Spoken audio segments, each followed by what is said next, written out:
27 января – День воинской славы России.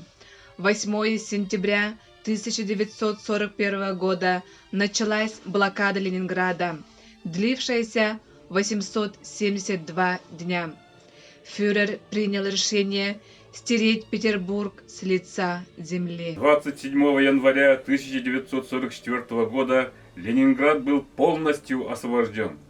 В честь одержанной победы в городе прогремел салют 24 артиллерийских залпа из 324 орудий.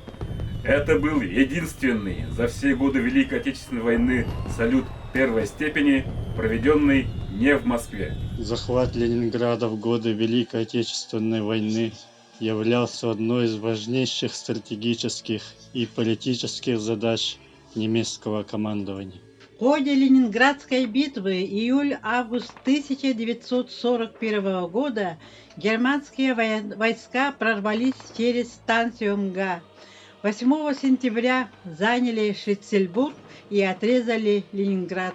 Нормы выдачи хлеба для рабочих к 20 ноября 1941 года опустились до 250 граммов в день, а для остального населения до 125 граммов. Во время блокады на Ленинград было сброшено более 107 тысяч зажигательных и фугасных авиабомб и свыше 150 тысяч артиллерийских снарядов. Были разрушены около 10 тысяч домов и строений. Снабжение осажденного города с сентября 1941 по март 1943 года осуществлялось по единственной военно-стратегической транспортной магистрали, проходившей через Ладожское озеро. На долю защитников и жителей блокадного города выпали тяжелейшие испытания. Но ничто не сломило волю ленинградцев к победе.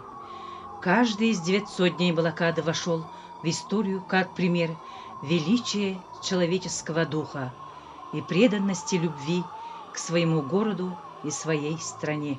Мы низко кланяемся вам, дорогие ветераны и блокадники. Спасибо вам за то, что вы спасли любимый город, подарили нам возможность мирно жить и трудиться. Пусть продлятся ваши дни, и каждый из них будет наполнен теплом родных и близких людей, уважением и поддержкой всех, кто живет рядом с вами. От души желаем вам здоровья, счастья и благополучия.